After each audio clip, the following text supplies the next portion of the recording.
So for those of you who don't know me, my name is Meenal Pathak, and I teach at the School of Management here at Ahmedabad University.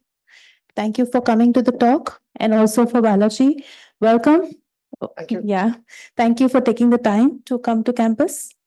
And despite your very busy schedule, I know you've been traveling for the last few weeks, and we've really packed your schedule. So we really appreciate your coming to campus. I don't want to take too much airtime. I also wanted to let you know that there are students from my course on sustainable development goals, but there are also other PhD students and faculty in the room. So we will start, yeah.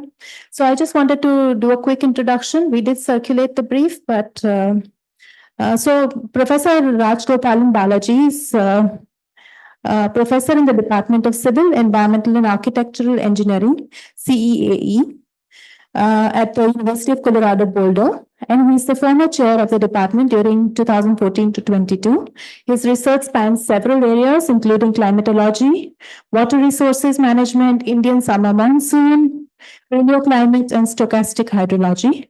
He's also done large-scale statistical analysis, modeling for applications to water and wastewater, building energy work, and he's published in a large number of journals. I found out this morning that he's led a lot of projects in the US, and he's been awarded the Fulbright Climate Fellowship in 2023. This is just a short introduction. I'm sure he will tell us a lot more about his work. So over to you, Balaji. Thank you so much. Thank you, Meenal. It's such a pleasure to be here.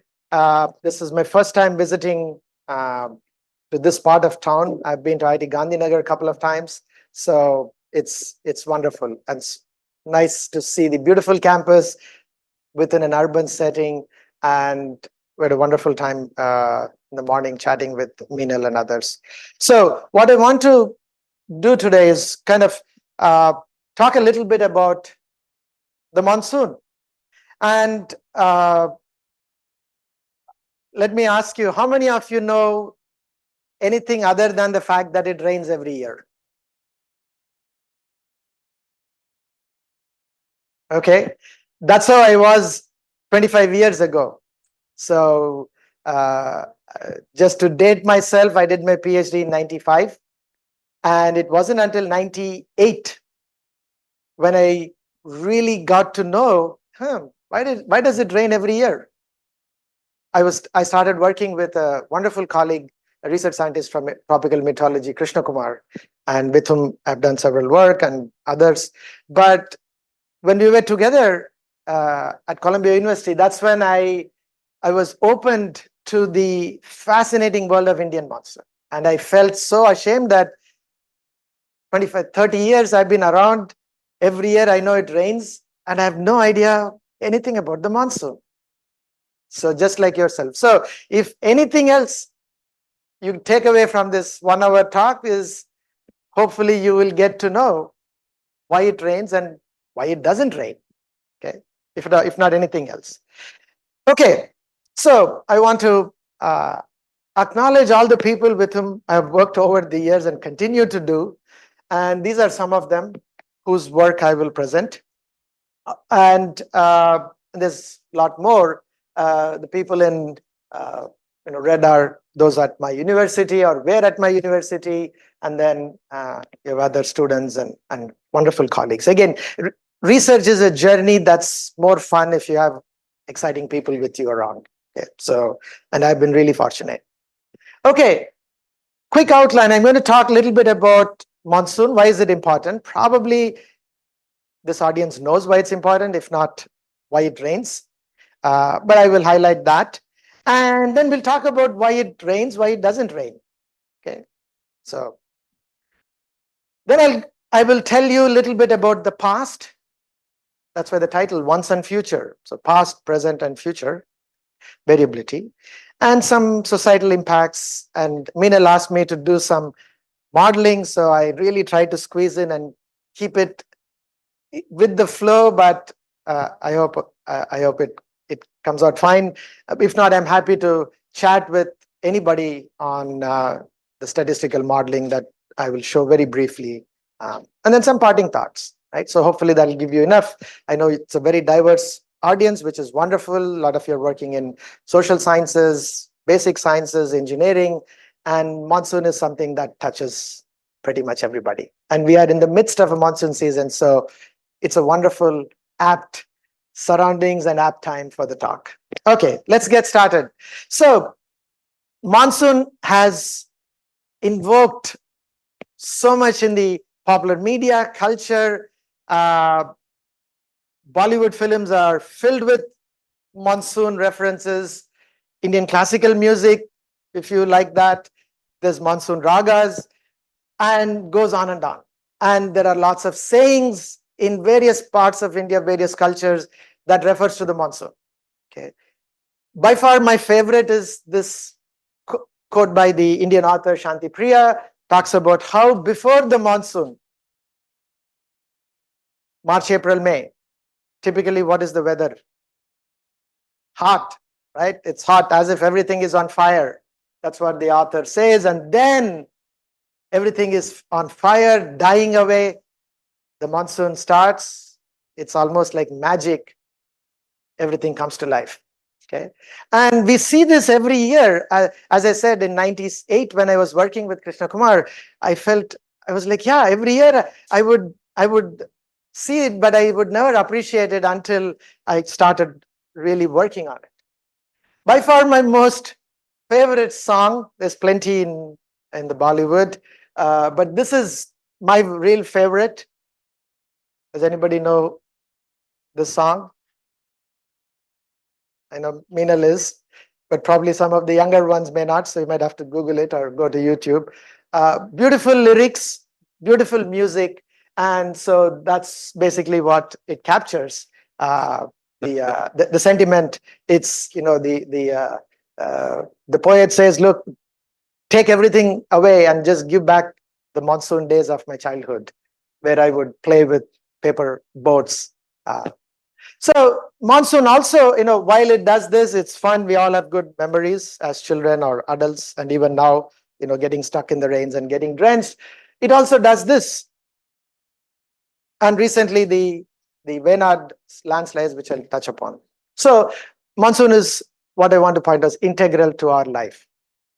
Okay, it pervades all the way from music, culture, religion, history, all the way down to economy and the like. So what is monsoon? So let's start with very simple, basic. In fact, the monsoon is actually comes from the Arabic word mausim, meaning season. And the definition is simply whenever there is a change in wind, it's called monsoon. Okay. And you typically see this when you're on the coast. Ahmedabad is not on the coast, but if you've been to beach or beach area, during the daytime, land gets warmer, air rises. As it rises, it gets cooler, it gets heavier, it has to sink, and it sinks or descends, and then that cooler air then goes back onto the land.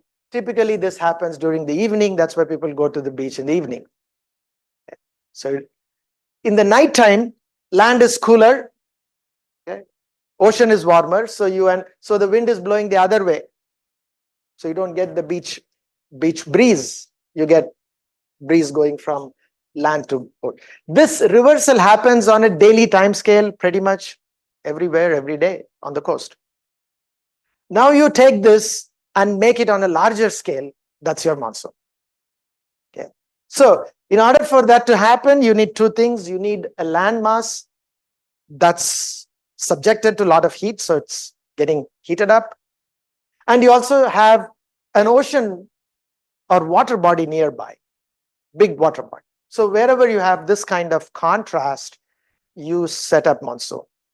Okay. And by the way, Edmund Halley of the comet fame, Halley's comet, was the first to recognize this, that there is this wind shift that is happening on a daily time scale along the coast. Okay, so you pan the world, and what do you need for monsoon? As I said, land mass, a lot of it in land mass in the tropics, meaning where it can get heated. Remember, one of the ingredient is the land needs to get heated up. And you also need to have a lot of water. And so if you pan around, The only place that fits the bill to give a pretty robust monsoon is the Indian monsoon. So the subcontinent here, equator is somewhere here, so closer, it's in the tropics, much of it is in the tropics, lot of water body. And whereas if you go here, for example, this part of Africa, there's only a small part of land and very limited water body. Same thing, North America, there's very limited water body, lot of land. You need both. You need land and water. And then you have East Asia, which is land but very limited water. So every place where you have this contrast, there is a monsoon. So you must have heard about the African monsoon, there's North American monsoon, South American, and so on. But none comes close to the true monsoon, which is ours. So in fact, I joke when I give monsoon talk to my colleagues in the US, I joke that everybody has monsoon envy. They all want a monsoon. So what do? They simply call their summer rains monsoon. And the weather forecasters will tell, oh, today we have a monsoonal flow. This is in Colorado. And I can't help but chuckling all the time. It's like, you ain't seen monsoon. So I just let them be happy with whatever they call monsoon. But it is nothing compared to what the true monsoon is. So that is what you need. And if you pan around, that's why Indian monsoon is unique, occupies a unique place in the pantheon of global climate. Okay, so keep that in mind. So that large scale, remember, you need that big land and water body, that contrast. And we have plenty. We have the Himalayas here. This is a very good picture, which I like, a nice cartoon of the monsoon. So you have the Indian subcontinent with the Himalayas, March, April, May, as I was asking, it's hot. Everything is on fire. So when something is hot, air rises. So you have a lot of air that is rising. That's your yellow is the rising. And when that air rises, it has to sink somewhere. It sinks in all directions, including over the Indian Ocean. And that sinking then brings the winds back along the surface as monsoon. So that heating and then sinking that happens on this larger scale is the monsoon. So to get that to happen on a larger scale, you need that much amount of heating. March, April, May, you got to heat the landmass around. And I will talk about some of that. Okay. And so when that sinking happens and then it goes on the surface, that is the monsoonal winds. And so you can see this is the winds that bring moisture and dumps in various plots. And then, of course, depending on the topography, you get the variability. So look around. These are all the places where there are quote unquote monsoons, but nothing compares to the Indian monsoon. And notice that it is purely a tropical phenomena. And that's why study of monsoons is very important, because not only it's a tropical phenomena, and roughly 65% of the global population lives in the tropics. So what happens to the monsoon impacts 65% of the population, their socio-economic well-being. And in today's hyper-connected world, what happens there doesn't stay there. Everybody feels the pinch, or even more than a pinch. Okay. So that's why understanding the global monsoon circulation, global monsoons, is very pressing.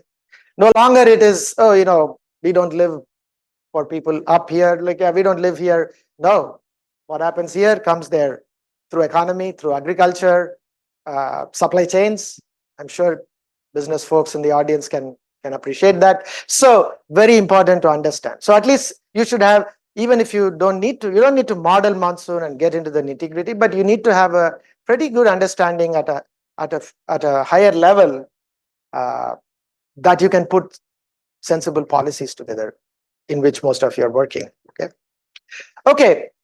So the monsoonal winds reverse. And as I said, remember, the winds have to change direction. That's when you can call a monsoon. And nowhere on the planet, the reversal happens in a dramatic way as in the Indian subcontinental region. This is the wind direction in January. So notice that in January, which is winter time, the winds go from land to ocean. In July, the winds go from ocean to land. 180-degree flip, just like we saw in that land sea breeze picture cartoon that I showed at the very beginning, where the wind flips, and that only happens in this sector or this part of the planet. All other parts, the wind changes, but not like this. It's not 180. Okay? And centuries or millennia, people have used this. They knew about this to trade, to do a whole bunch of things, trade, ideas, religion spread through this, trade spread through this. Notice that these winds covered this vast sector, whereby you had, extensive trade happening between Middle East with South India, even North India, the Indus, all the way to East Asia, and it's even dubbed the ancient maritime Silk Route. And in fact, I was mentioning to somebody yesterday, I do quite a bit of work on the Indus civilization and paleoclimate. Interestingly, these winds were what was used by the Indus societies to move or export high value, low bulk goods to Middle East during the monsoon season, and they would import grains in the winter time through the monsoonal winds. Okay, so very fascinating. Lots of, I mean, you can. There's wonderful books. Even Vasco da Gama, all the people who came to India knew about these monsoonal wind rivers. In fact, I think in one of the expedition, Vasco da Gama ends up in I think it's the Cape of Good Hope here, and then he waits till the winds change direction. Okay. So that is how people knew about this and used it. And so, in fact, for those of you in anthropology and sociology, if you want to know how some things spread, particularly religion, I would say spread with trade in this part of the world, it's thanks to the monsoonal winds. Okay, so it rains. We all know it rains. And so this is typically how it rains. A good chunk of the rains occur during June to September, which is the monsoon season. And then you have some smattering of rains in other seasons. October, November, December, South India gets rains, which is called the retreating monsoon, that nobody really cares except if you live there. Otherwise, when people say monsoon, it is this summer monsoon or southwest monsoon. It's called southwest because the winds come from southwest. That's why it's called southwest monsoon. With winds, always you refer to them the direction from which they are coming. With ocean currents, you refer to them where they are going. So, okay. How is the rain distributed over India? Along the Western Ghats, lots of rains because we have topography there. The Western Ghats are continuous mountains. Remember that strong winds that I showed you that comes from the Arabian Sea, dumps tons of rain because the mountains obstruct. So that's where you have Kerala, Goa, Karnataka. Then on the other side is the plateau. You have a significant drop in rainfall. Okay, so you have this windward and leeward, and notice huge difference.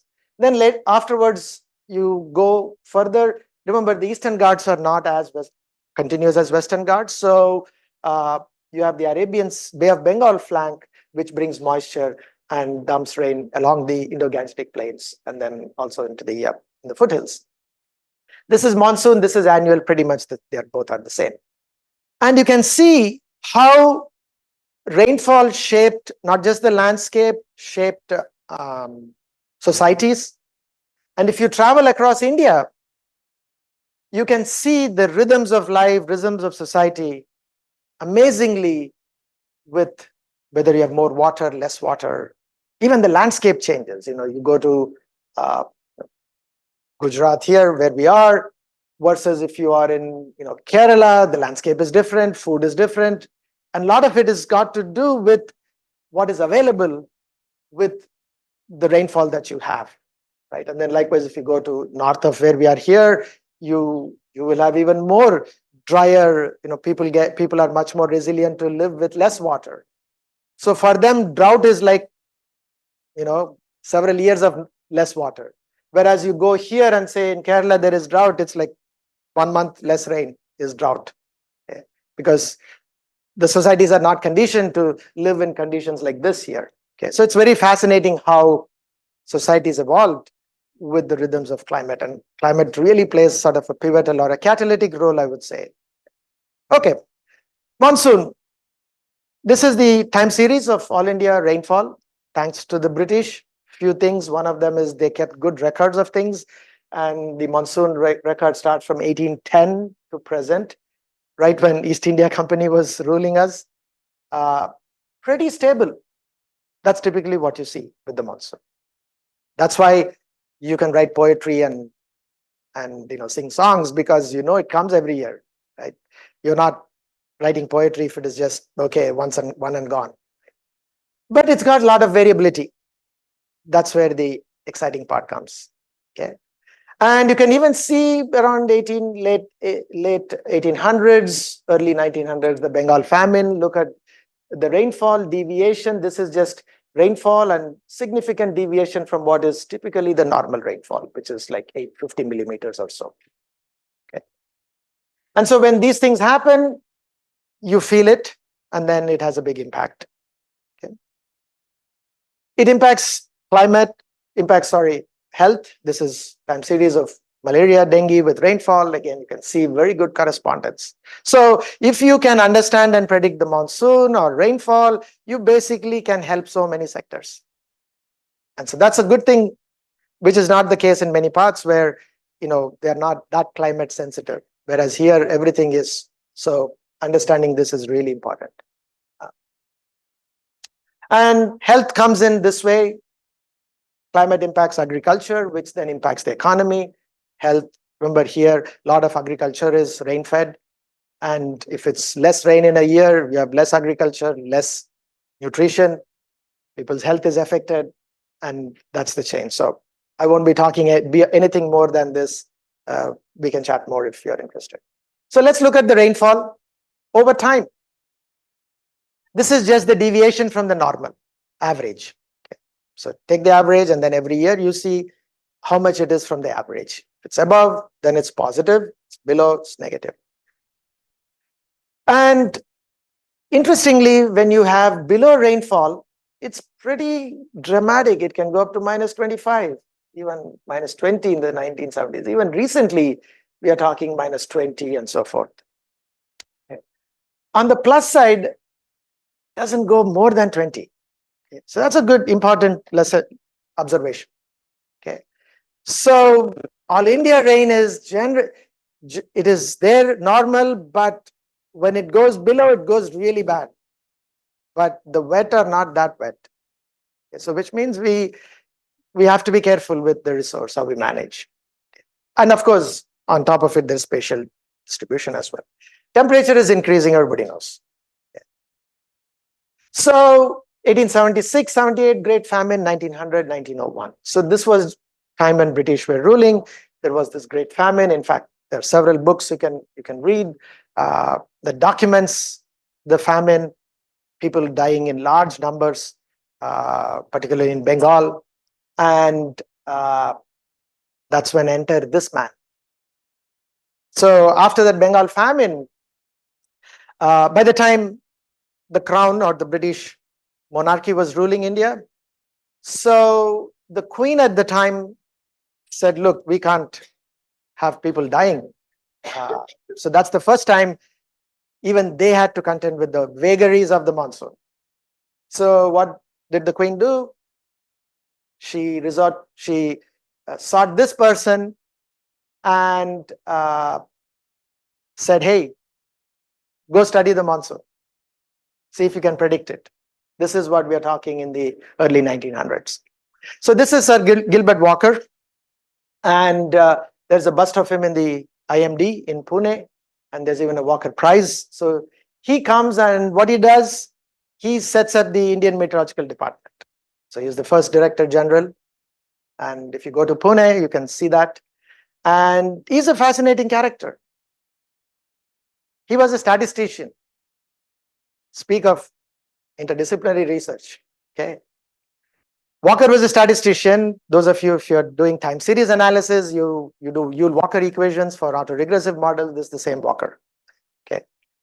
And he comes to India, and what he does in his first paper, he just simply takes data that the British were occupying all over the world, particularly Australia, India, and he had like dozen people simply computing correlations between rainfall in Bombay with pressure somewhere and all and so on.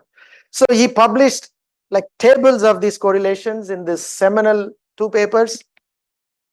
And at the end he says, when pressure over Western Australia is going up and down, Northeastern Australia, the Bombay rainfall was going up and down. So I think oceans have something to do with this. Future generations will figure it out. But he reports that correlation in 1924 and 18. One of the most highly cited paper, how many of these days people print out papers like printing machines they have, and how many even stand the test of time? That was Walker. Okay. Funny side story. Statisticians did not like him. They thought he was a meteorologist masquerading as statistician. The meteorologist absolutely did not think one of them, because they said, hey, you're a statistician. You are in, wolf in sheep's clothing. And he didn't care. Years later, he's having a bit of resurgence. I think, there's lots of things about there is Walker Prize and Walker Memorial Lectures and so forth. Now people realize that he was doing interdisciplinary research way back when it was cool, or even people knew what it was. So just to let you know, when you are doing those interdisciplinary work, oftentimes it can feel like you're out there, but that's okay. So 2 things came out as to what drives the monsoon from year to year. One is the El Nino Southern Oscillation. How many people know El Nino? Or heard about El Nino? Few more. Okay. I'll try to give a little, very short crash course on that in 2 slides. And then the Tibetan Plateau, the Himalayas. Remember the part of that big land, ocean, thermal contrast that we need?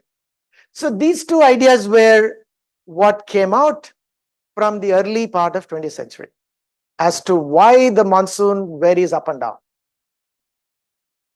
Much later now we also have connections to Indian Ocean, but these 2 are sort of by far the big. And interestingly, to this day, these 2 are still the leading drivers of monsoon that people are doing research on.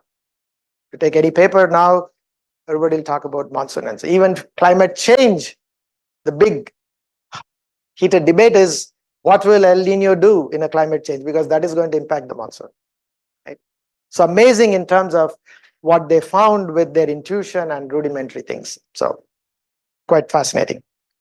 Snow cover, or also broadly the temperature. Essentially, the idea goes something like this. If there is less snow in the Himalayan region, the Tibetan Plateau, then that means when you have March, April, May, when it is hot, much of that heat is going towards heating the atmosphere as opposed to melting the snow. So if you heat the atmosphere, you're heating the land relative to the ocean, so you have a vigorous monsoon that gets set up. And if you have a lot of snow in the winter time in the Himalayas, then that means when March, April, May comes around, all that heat has to go towards melting the snow, not heating up the atmosphere. And so you end up with a weaker monsoon. So this is what was Blanford, who was a person before Walker. Blanford was here. In 1884, he published a paper documenting this. Okay. Tibet, this is basically what it is. It's almost like a wall. So you put a heating on top, you heat up Tibetan Plateau, you end up with a strong circulation that brings moisture.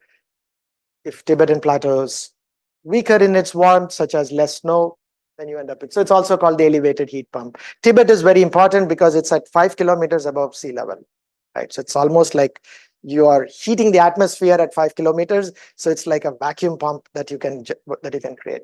And by the way, there are interesting papers that have shown if you remove Himalayas and Tibet, what happens. And yes, monsoon, as we know, it goes away and it is only some small thing in South India, right? So that is the importance of landscape in climate. So when you learn or study landscape evolution, it's not just by itself. They have a huge impact and influence on how they have changed climate. And here, Himalayas are a good example of that. We did some work on relating the Tibetan snow cover to rainfall, and what we found is that the Tibet actually has a strong correlation with early season rainfall. So this is correlating the moist static energy, which is a measure of how much ascent is happening over Tibet, with the rainfall over India in the early part, 20th May to 15 June.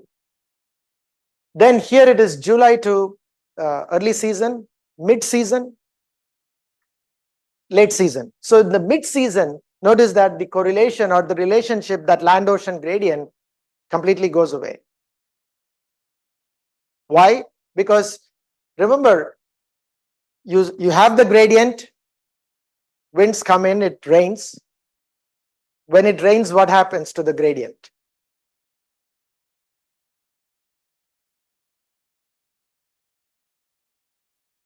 It weakens, because when it rains, you're cooling the land. When you cool the land, it's no longer warmer relative to the ocean. So the gradient is lower. So Tibet doesn't do much. And then later on in September, it picks up again. So this is what we reported in our paper. And it did get into a good bit of press, and I'll touch on it. So the early season, the onset is Tibetan moist static energy, and onset date is highly correlated. So Tibet plays a very important role.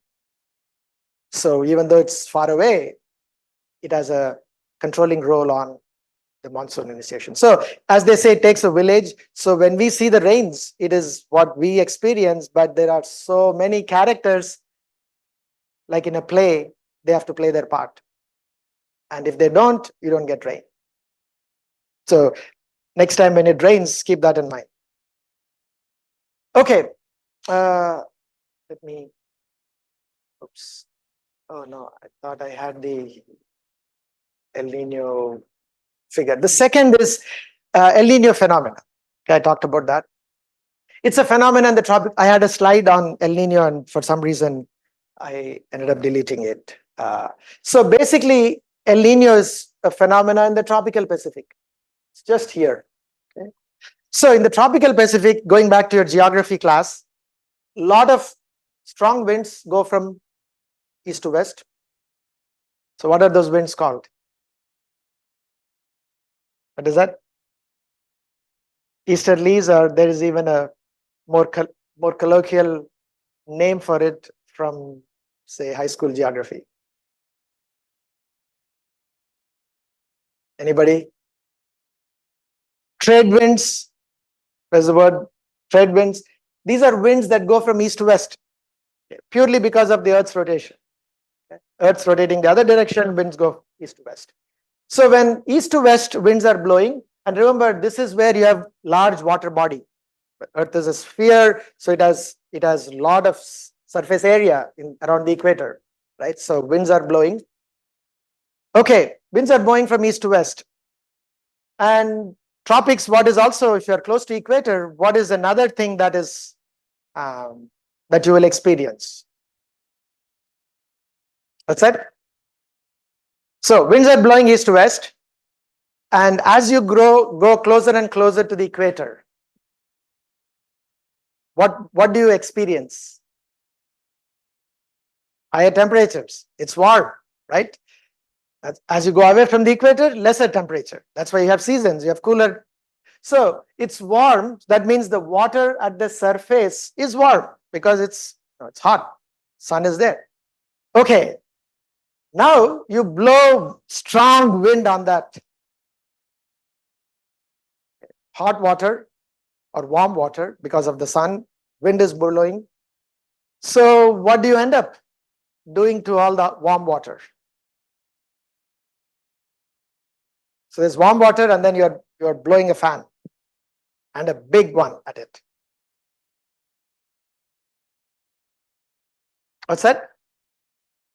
Cools. It cools at some places, but mechanically, what else it can do? It moves. It moves all that warm water and piles it up in the Western Pacific. Okay, so when you have that much hot water, let's call it hot water, piled up at one place, what do you think happens? What's that? you have a lot of hot water, and so if you have a lot of hot water, will it be dry or wet? Dry, okay.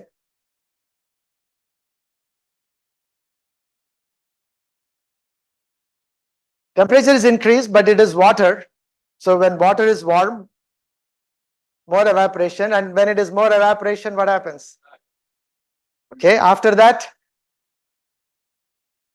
go ahead. Yes, you evaporate more. It rains. Okay. What is in this part of the world? In the Western Pacific? Sumatra, Java, Singapore. Okay, so what have you been, have any of you been there, or even if you have not been there, what is the kind of landscape you see there? Rainforest. Okay, so when you have a lot of hot water, you get a lot of rain. So on the other side, what happens? So all the hot water is sitting here. So what should happen here? What's that? How? So hot water is getting moved out. So something has to take its place. From where? From beneath. So you have a lot of upwelling that happens in the West Pacific. So at the surface, when you move hot water, something has to take its place. Bottom water is cold, it comes up. So you end up with cooler waters here, warmer waters here. That is the normal state. Okay. Occasionally, so when you have cooler water, what happens to the rain? There's no rain. It's nice, beautiful days. That's why this part is all dry usually. So if you go to coast of Peru, Chile, it's pretty dry. In fact, Atacama Desert is right there. It's there for a reason. It's not by chance, right? And the fish that is surviving here is also cold water fish. Okay? Whereas here, completely different ecosystem. Now what happens? Occasionally, if I switch off the wind, not switch off, let's say I weaken the wind. Now what happens? So remember this warm water, I'm blowing wind, and so I'm piling all this warm water to one side. Suppose the wind is like, yeah, I want to take a break. So there'll be, suddenly you start seeing warm water here also. Okay. If you start seeing warm water here, what happens? You're going to get rain here. What happens to this side where there is traditionally lots of warm water? Less rain, no rain. They end up with dry, and they also have a lot of forest, so they're susceptible to forest fires, bad air quality, health. You get the entire chain. Okay. And these guys who are not used to a lot of rain, because they are pretty dry and nice dry clean weather, suddenly they get a lot of rain. So that is what is called El Nino. And then if the winds for some reason do overtime and get all worked up, then this cooling becomes even cooler. That's what you would call the other side, which is La Nina. Together, they are called El Nino Southern Oscillation. So it's a coupled phenomena of the atmosphere and the ocean. And so this is something that much later we found out. Walker in his correlations essentially was picking this up. Of course, he didn't know ocean dynamics and stuff, but he knew enough that said, oceans got to do something. Yes. Yes, exactly. So, oh yes, oh yeah. So now we can predict the so this whole thing takes about 18 months, right? So that's the nice thing about this phenomena, is that it's not like the sea breeze, right? And there is now a lot of mechanism and models that can predict this El Nino like 10 months ahead of time. By the way, right now we are in a La Nina. I'll just show in just a second. So when you get El Nino, this is the typical, India is dry, Central Asia is wet, and Amazon is dry, so you get a lot of forest fires. All this arc is dry. So there is forest fires and droughts in Australia, Indonesia, South Africa. The African monsoon is also weaker. La Nina, it's the opposite. India is wetter, monsoon, and much wetter in in here, you have landslides in Java and so forth, and then it's wet over Amazon. And interestingly, there's also teleconnections to northern hemisphere, which I had in that other slide, but let's not worry about it. So that is a biggest driver of what happens over India on a year-to-year basis. Okay. So if you take the temperatures over this region in tropical Pacific, by the way, we have excellent gridded sea surface temperatures going back up to 1800s. Then you can create an index, and if you see if that is warmer, you have El Nino, less rain. It's cooler, more rain over India. So this is what is exploited to do forecasting. And of course, notice that the relation is not perfect, which means there's a lot of uncertainty, makes it more fun, right? Whereas if you're sitting in Indonesia, if it's an El Nino, you can right away tell 100% less rain, forest fires, public health. For us, there is a little bit of a scatter. Yeah, there's El Nino, but you can also get a bunch of range. And that's what is interesting. And people have, why is this range? When you get El Nino, why you can also get some years normal. Zeros, this is relative to normal. So zeros normal. You have like 1 plus minus 1 standard deviation and so on. So if you look at all over India, if you cool the Eastern Pacific by 1 degree, this is the kind of change in rainfall you get. So over much of India, you are looking at anywhere from 20-25% all the way to 60 to 70% increase in rainfall for 1 degree cooling in the Central and Eastern Pacific. And of course, it also has this kind of a sub-seasonal signature, but keep this in mind. There's also, whenever El Nino happens, there's mapping onto diseases, and this is 2015-16 El Nino. They said these are the things that can happen: cholera, malaria, and then this is what actually happened. Pretty good correspondence. So people use El Nino forecast of ENSO to various sectors, public health, water, and you can start planning. This is not day to day. This is like going in the season. Before the season, you tell them there's a high probability you can expect, these kind of diseases, then you can start planning. So that's basically what is done. We also looked at some work on how this warming changes, and it turns out that if the El Nino happens to be more in the Central Pacific, that tends to give a bigger drought over India, as opposed to if the El Nino is more to the Eastern Pacific, then it tends to be less impactful over India. Still, you're not going to get a flood year, but you will get. And this was a paper we published in 2006 in Science with Krishna Kumar. So, and again, as I said, by this time, which was like 6 years working with him, is when I started to really get the fascinating picture of the monsoon. As I said, until then, it was like, yeah, it rains. I have no idea why it rains. So I'll skip all this. 2022-23. 2022, June to September was a La Nina year, which was cooler.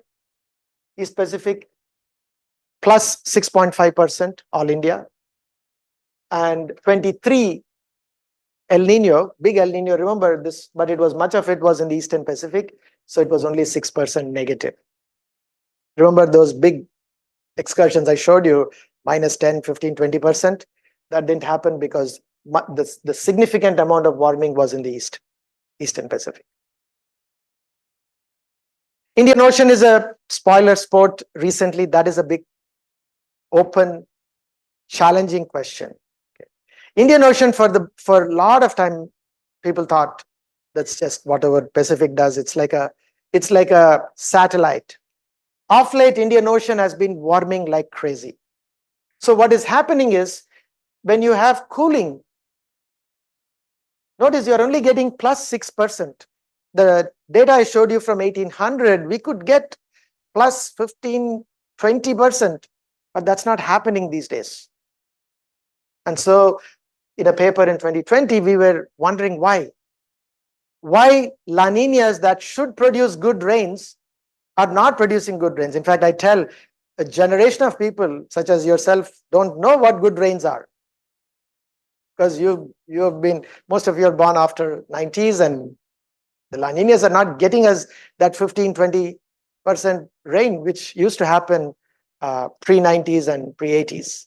Okay, and we show that the warming that's happening in the Indian Ocean is a big factor. Meaning, when you warm Indian Ocean, the rains tend to. It's essentially, think of it as the competition between land and the ocean.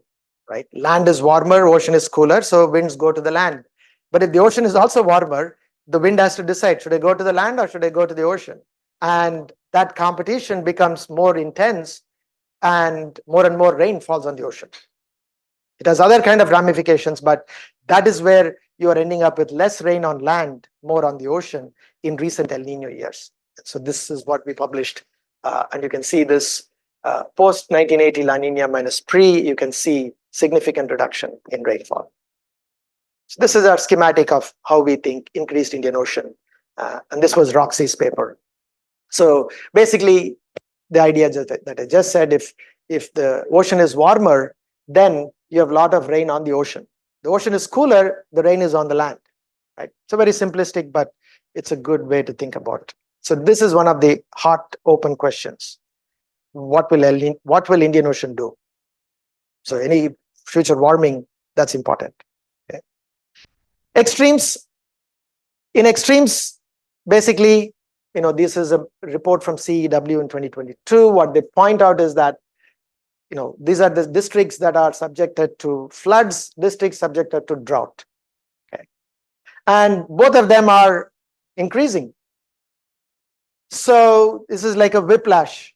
On the one hand, you get a lot of floods affected, and then suddenly you go to the other side and you get drought. So you are moving between these two extremes, and how do you build resiliency with limited or infrastructure that is not, that's not strong? And what the report says is the only way is through early warning system, which means you have to understand how these extremes come about, and you have to predict and model them well, so you can give good information, probabilistic, obviously, because these are not perfect, but enough that you can make decisions based on risk. I just want to point out the Chennai floods, 2015 and 23. Both my parents were affected, more so 23. And notice that when Chennai floods happen, this is the rainfall. This is how the management of water happened or did not happen. And notice both the years were El Nino years. So El Nino years produces less rain for the summer monsoon, June to September, but it produces more rain over the northeastern monsoon. And as I said, nobody studies this because this is not, doesn't impact people. So this is something that is of interest to me, that how there is a out of phase relationship between this southeastern rainfall and rest of it. In fact, there is interesting papers one of my former student did, where they looked at over the last millennium these kings or kingdoms from South India and Tamil Nadu and Karnataka would go back and forth in occupying and attacking each other with the rhythms of the monsoon, because Karnataka gets a lot of its rain during June to September, and when there is El Nino, they get a dry monsoon, and southeast kingdoms get wetter and they have a lot of grains and they feel confident, okay, let's time to go attack somebody.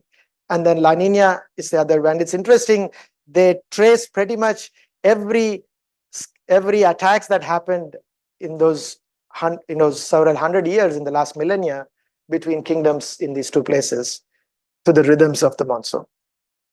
Also, all the tanks in Tamil Nadu that were built for water were all built during dry years, because they know how wet years can bring, and then they said time to start building all these tanks. That's why when you go to Chennai or look at satellite map of Chennai, it's dotted with lakes. Those were all lakes built during the times of the kings. Again, rhythms of the monsoon dictates pretty much everything. This is, of course, the recent Kerala floods, and notice that both 18 and 24, it's a La Nina. Cooler Eastern Pacific leads to more summer rains, and then you combine geology or meteorology, and you end up with disasters like this. So we can, So one way to understand these things are how moisture is coming. So this is something we talk about and we look at. And I just want to give you a simple picture. There are some papers we did with with Vimal as well. Essentially, the first thing to understanding extremes is you have to understand, where did the rain come from? Where did the moisture come from? What is the pathway? What is the source? Once you understand, then you can see why it prefers that pathway. And that can then help you to model subsequently. So these are some Bombay floods and Narmada floods in the past. And you can see, if you track the moisture, and you can see how the moisture comes into these different parts. This is Narmada here. And you can see that how the moisture comes 1 day before, 2 days before. And that gives you good insights into how the extremes happen. And so we did this for Western United States.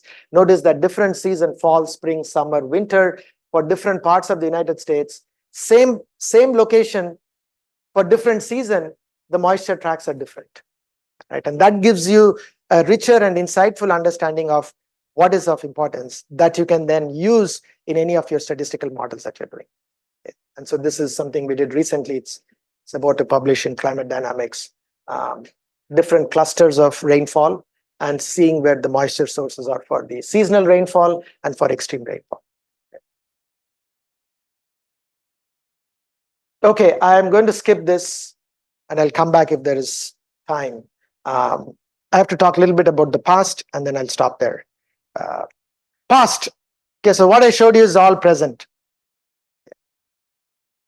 Past is even more fascinating. And I can talk and wax poetic on this for hours, but I will constrain myself. One thing you see with these civilizations across the world, they all fell coincidental with some climatic event like a dry period. It's not a coincidence. Now, there's arguments with anthropologists, is like, what does climate do? There's all this societal stuff. So where we propose is that climate alone maybe doesn't lead to decline. Just because 2 years it doesn't rain, people don't leave and start fighting. But if things are bad and you get a 3-year drought, yeah, suddenly population gets restless. And if you have structures in your society where the top few are ruling the 90%, yeah, they'll revolt, such as what happened in Syria and other places, for example. Syria is a good example. They already had civil war for decades. How come suddenly 10 years ago they decided they should leave and go to Europe, right? So it's not just sudden. It was because they had a sustained, prolonged drought for 3-4 years. You have that and civil war. So climate often is a catalyst, if not an initiator. So things are bad and then you get a drought and then it's downhill from there. And you can see pretty much everywhere documented. When it's drought, of course, there's wars, people don't procreate, so population decreases. And when things are good, people feel good, so you increase in population and so forth. So this is just the Indus civilization through the centuries in the mid-Holocene. And I'm going to skip this. So in the past, what happens, of course, the interesting thing about the past is when you go back in time, there's no observations. And that also makes it fascinating. That's why I do a lot of work on paleo, because it gives you a perspective that contemporary doesn't. For one, it is detective work, right? So, and whatever you tell, somebody else can refute, because nobody knows you are trying to put things together through logic, through what we understand, through just like solving a crime scene, right? Nobody was there when it happened, but you have some evidence and you're connecting the dots.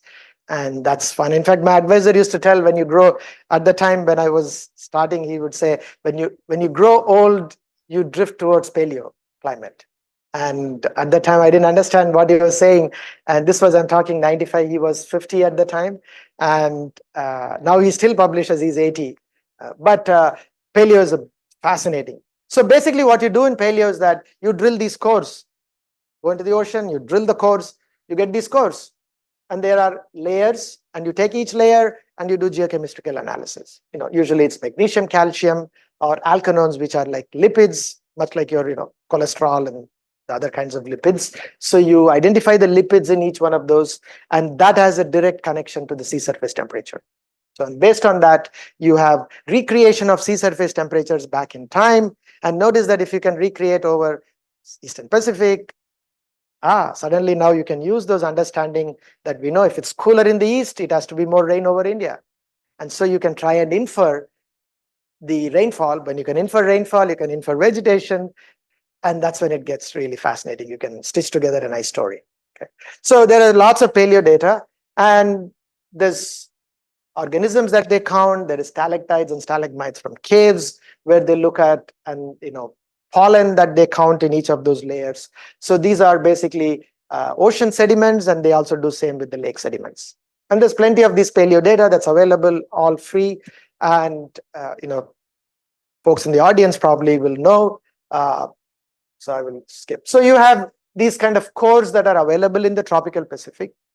And so what we did was we combined modern statistical techniques and our understanding of the relationship between sea surface temperature in these regions with the full field, develop statistical models, and then you go back in time, say 2000, 4000, where you know the sea surface temperatures at these core locations, and then you can recreate the field. So that is something we pioneered in a series of papers, and so that's how you do the reconstruction. And once you reconstruct, then you can start piecing together and answering various questions. So I'll skip this. This is what we did.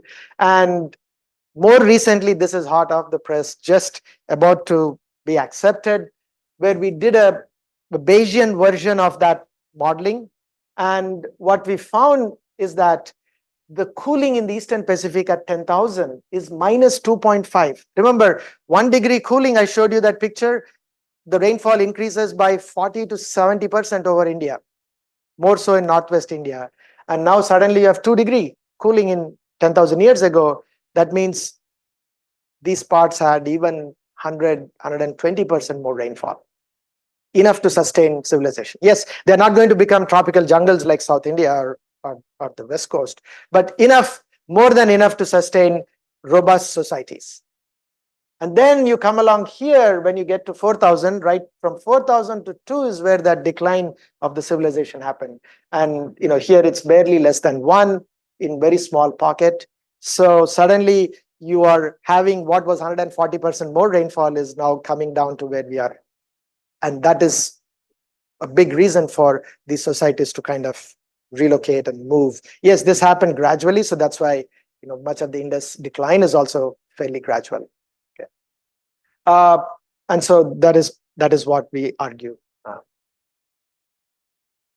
Future, I'll have 2 slides, and I'm watching the time, and I'll stop at 12. So past is interesting because you have very limited data, so you have to use the understanding that I advanced, which is tropical Pacific, connecting to Indian monsoon, and then bringing in robust modern statistical techniques to try and get that connections with uncertainties so that you can make inferences about the climate, the hydrology, and consequently the societies. And the future, this is where Professor Pathak here does a lot of work. It's her expertise on IPCC, suite of models that are put together, and they run this for future 100 years. And based on that, you can look at what is the signatures of rainfall temperature in different parts, okay? And is there tipping? And typically what you find in these future projections is that there is this hypothesis which says, if you are wetter, this is what happens. Now, in a warmer world, you have a lot more water vapor in the atmosphere. So which means this wetter region suddenly get much bigger with more moisture, and so it dumps and rains more. So that is one hypothesis for why we might see increased extremes in a warmer world. And then likewise, when you are in the drier place, you get even more dry, or you end up with this kind of wet-dry alternative. Simply because there is so much moisture in the atmosphere that whenever you create conditions conducive for converging of this moisture, suddenly you have a lot more than you had before. much of what is being projected is drying over West Africa, increased hot extremes. So this is changes in precipitation, change in annual mean precipitation. And so here you can see dry West Africa, and then changes in hot extremes, also increased in heat days. Closer to India, precipitable water is increasing, which means in this region over India, there's lots of moisture. And one theory is that when it rains, you get big extremes. Although you don't see much difference in terms of the meridional index or the winds, but you get a lot of increase in the moisture. The thermodynamic response, this is the dynamical response. Frequency of extreme precipitation, this is work from, I think, Mukherjee et al. And again, all of this dark blue means more frequent extremes. Okay, so that is what is being projected in a future world. And then heat, of course, also. So what are the ramifications? I'll just show 3 slides on ramifications. One is increased temperature. So this is precipitation, change in rice yield. And you can see that for declining precipitation, and this is temperature, increasing temperature, you end up with significant decline in rice yields. Mortality, this also, there's lots of studies people have. This is something we did in 2012, but now there's even more sophisticated models that corroborate and sort of add additional evidence here. Okay. Here are some effects on health. These are changes in diarrhea, malaria, inland coastal flooding. And here, if you look at, is the distribution of the malaria. Yellow is the prevalence right now, and red is where it will it will have excursion under a warmer climate. And notice that parts of North America and Europe, which are, they don't think malaria is something that bothers them, will have to contend with more of these. And then agriculture yields similarly. Okay. So I will put the, I'll put this, and you can read. Thank you very much for your patient hearing. I hope you took away something, and the 1 hour was worthwhile. So happy to answer any questions, and thank you very much.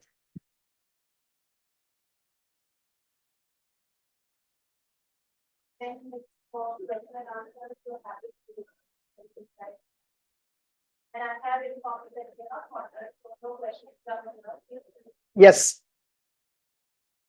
Yes. Talked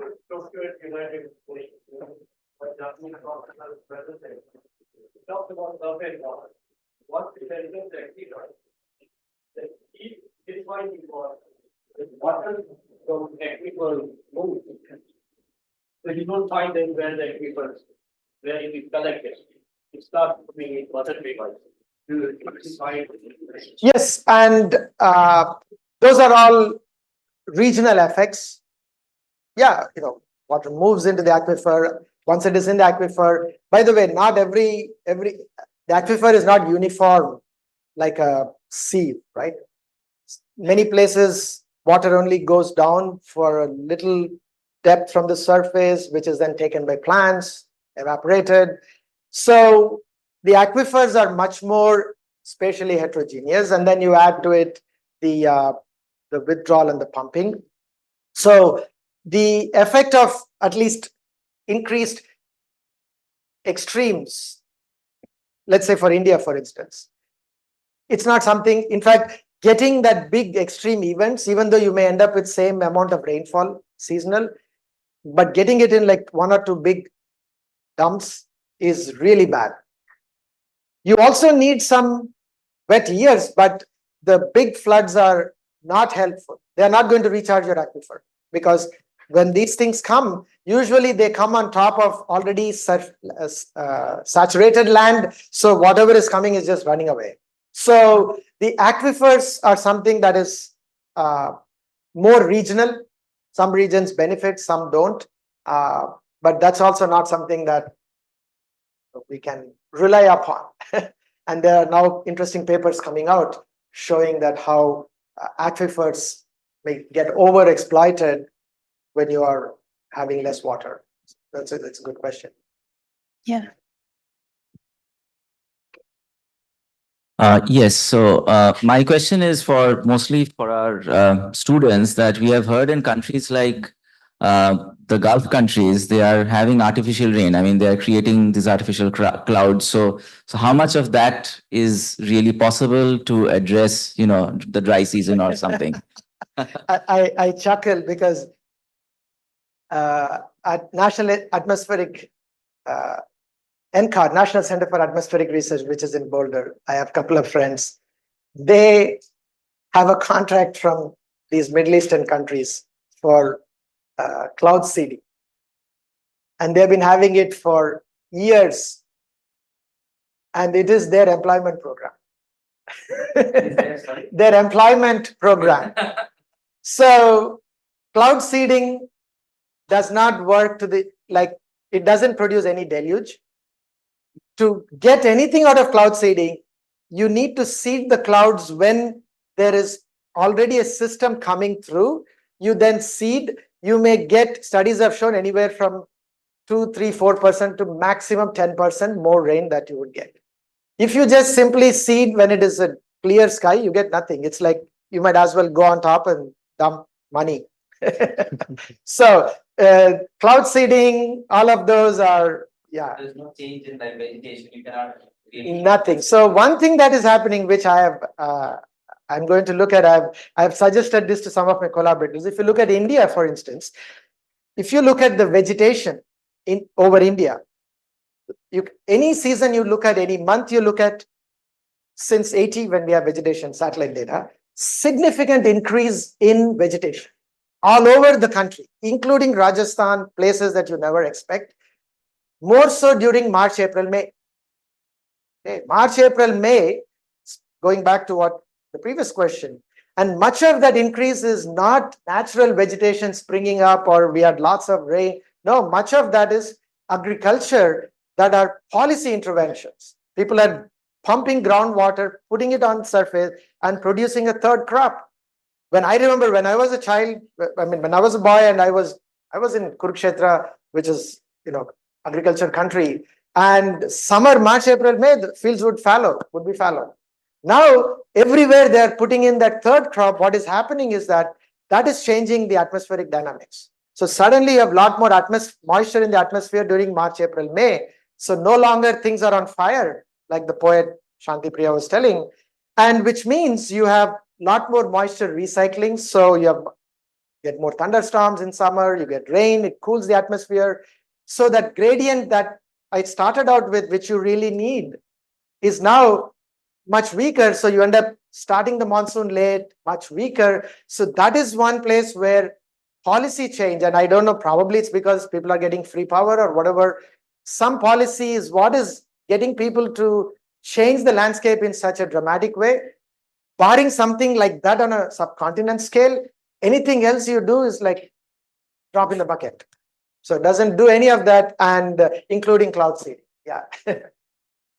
Thank you so much, Professor, for this explaining us the idea of monsoon in easy to understand manner. Oh, thank you. I'm Yash. I'm doing PhD in physics. I was wondering about what are the current challenges in the field of modeling of monsoon, modeling of monsoon variability and extremes. What are the challenges in improving the accuracy of those models? So good question. So this, it's amazing. You would think, even though monsoon has the storied history of people are, Walker started in 1800, still looking at it, or 1900. The exciting thing about the monsoon is that there's plenty of open questions. Yes, we know a lot more. That is the reason we have more questions and more interesting questions for all of you to work on as you go in. So right now, the forecast, the seasonal forecast, IMD has models. They use the US models. The challenge for modeling monsoon is that when the monsoon starts, you have the El Nino, the tropical Pacific. You have Indian Ocean. You have land. You have Tibet. Everybody does their own thing. And the second thing that's challenging for India is that the El Nino phenomena that I explained, pretty rudimentarily, it peaks during October, November, December, January. So that is why when the El Nino forecast is made, it actually has a better predictive capability of the winter season over North America. But for India, June, July, August, when it is raining, the El Nino is also evolving. And there have been many years where El Nino starts in June. So suddenly June rainfall is in the dumps. And people think it's all dry.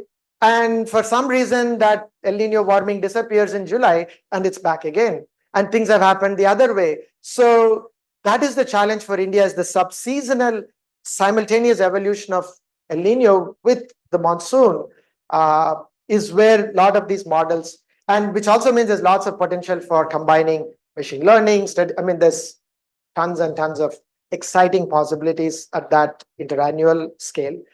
Paleo, I showed you like just a briefing. Paleo has lots of interesting problems of modeling how monsoons. The reason you want to look at paleo, if you saw at my first slide, past is prologue.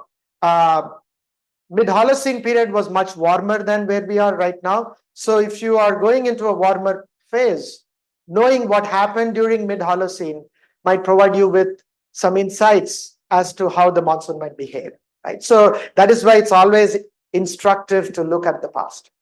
But there are plenty of, predicting the extremes. Why? Even Venad, the recent one, IMD was predicting extreme rains, but they couldn't get it at the right location.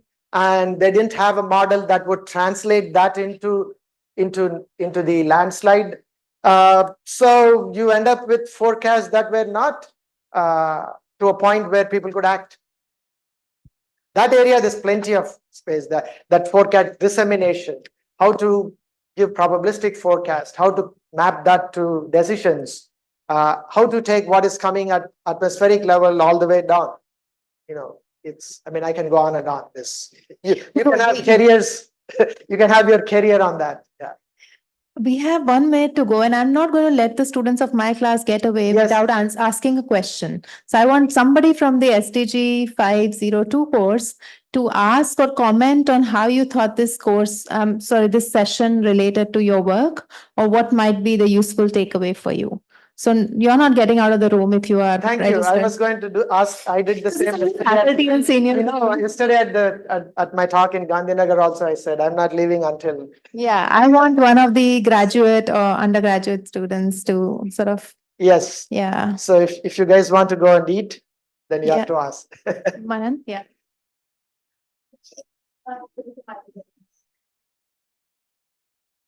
Hello, sir. I'm Manan. I'm a fourth year life sciences student, and I have an interest in climate and like anthropology and sociology to some extent.